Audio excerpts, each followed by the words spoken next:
Hello friends, welcome to my channel hi fi knowledge. Friends, आज हम पढ़ने वाले हैं जायद की फसलें ट्रिक से। तो चलिए देखते हैं। ट्रिक देखिए, ताऊ मत लो भीख। तो आपको ये ट्रिक याद रखनी है और सारी जायद की फसलों को याद रखना है, क्योंकि इसी तरीके से हमारे एग्ज़ाम में रबी की फ़सल, खरीफ की फ़सल, जायद फ़सल और नकदी फ़सलें पूछी जाती हैं।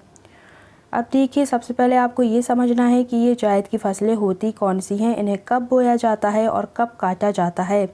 तो आपके एग्ज़ाम में दो तरीके से क्वेश्चन बनते हैं।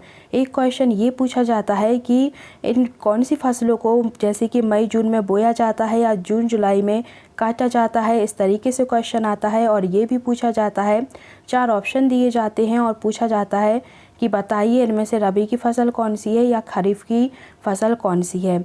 तो चलिए इसे अपन देख लेते हैं।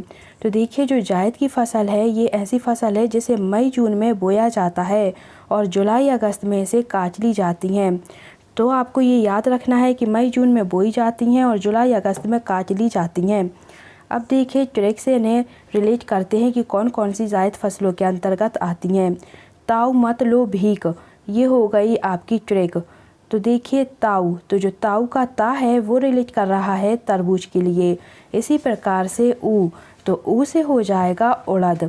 अब देखिए, मत, तो जो माँ है वो रिलेट कर रहा है मूंग के लिए। इसी प्रकार से ता, तो ता से हो जाएगी तोरई।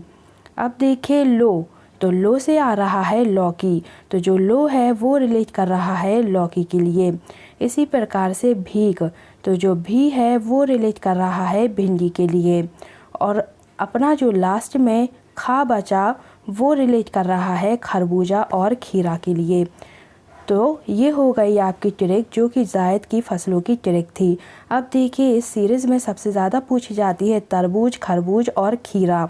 तो इन तीनों को आपको बहुत अच्छी तरीके से याद रखना है, क्योंकि ये तीनों और खीरा सबसे ज़्यादा बार पूछा गया है।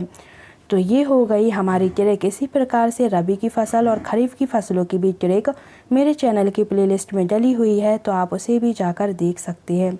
उम्मीद है आपको वीडियो पसंद आई होगी। तो आप वीडियो को लाइक करें, सब्सक्राइब करें और अपने फ्रेंड्स के साथ शेयर करें। Thank you.